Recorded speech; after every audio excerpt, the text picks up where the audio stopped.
T'as mal sous le pied, tu sais pas ce que c'est, ça, voilà, ça peut être aussi dans le pouce ici. T'as des douleurs, t'as beau masser, t'as beau frotter, t'as beau faire de la rééducation, rien qui se passe du tout, t'as toujours mal. Eh ben, je te donne une astuce, il est tout à fait possible que ce soit une douleur de sciatique, c'est-à-dire une douleur du muscle ici qui écrase le nerf, qui t'envoie des douleurs projetées dans le pied.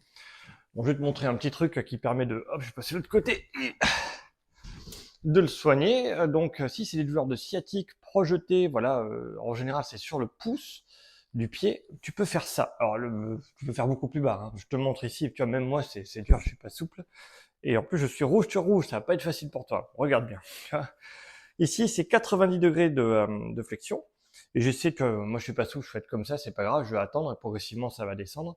Je vais mettre les mains, c'est après les coudes et même le buste, je vais pouvoir causer. Donc, je suis passé, je suis pas assez souple.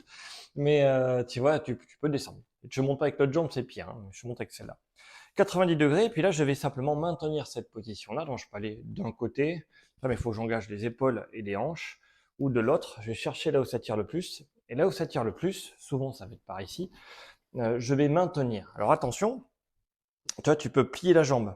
Pour vraiment l'étirement soit efficace, il faut rester à 90 degrés. Et pareil, il y a une chose qu'il faut savoir, c'est que si tu as mal au genou, tu as un problème avec les ischio-jambiers, j'invite à aller voir mes autres vidéos qui en parlent.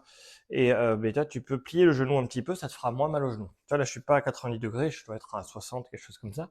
Et là, je tourne et puis j'attends, tout simplement. Et c'est 3 minutes, plus de 45 secondes pour que ça ait un effet. Mais comment je sais que c'est un effet? C'est qu'après, une fois que je sors de l'étirement, ça va tirer un petit peu. Je sentir une genre de gêne de douleur.